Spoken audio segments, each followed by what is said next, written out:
Yo, it's ODB from OLP.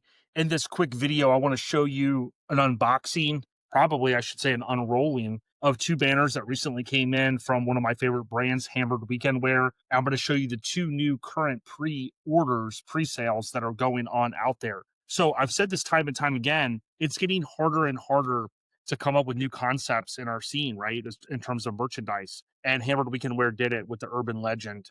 This was super cool because if you look at it, it's reminiscent of essentially an old school magazine cover. So you see the barcode, you see the awesome car, Suicide Doors, Best of Show, a little nod to Nopi. And ironically, here's some news for you. Nopi, from what I saw, is back this year. I saw a video, I don't know if it was on YouTube, I can't remember, but it was pretty cool to see it was back. So that tied in nicely to pretty cool stuff. And then you got the Black Widow. Now, these banners from Hammered Weekend Wear are amazing. They're some of my favorite out there, and I have a huge banner collection. The challenge is I'm running out of room.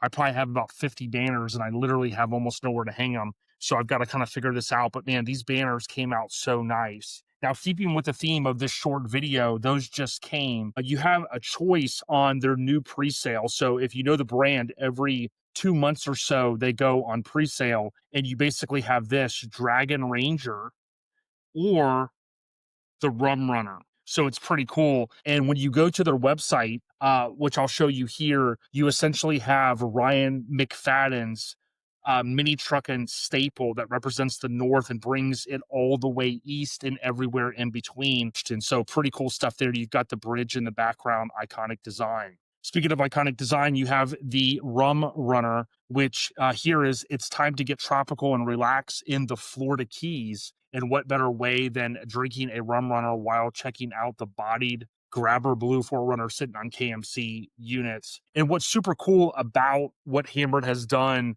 is they feature real builds, but they also come out with super cool artwork, maybe a little bit of it, something different that you're not expecting. So I always like that with what Adam and team come up with there at Hammered Weekend Wear. The website is here, HAMMERD weekendwear.com. Go show them some love. The sticker packs, the banners, the hats, you name it. They've got a lot of stuff. And oh, by the way, let's not forget, these are the great kinfolk behind the Spark Show, which is every August in Sevierville, Tennessee. Great people. And oh, by the way, there's a Buc-ee's in the neck of the wood up there, and those neck of the woods up there. So it's pretty cool that you can visit that every August when you head on up to one of the best shows out there. The Ice Cream Man is coming. Can't tell if you could hear that or not. Stay on the rise, everyone, and thanks to Hammered Weekend Wear for the continued support. Go show the kinfolk at Hammered Weekend Wear some love. ODB, I approve this message. We out. Peace.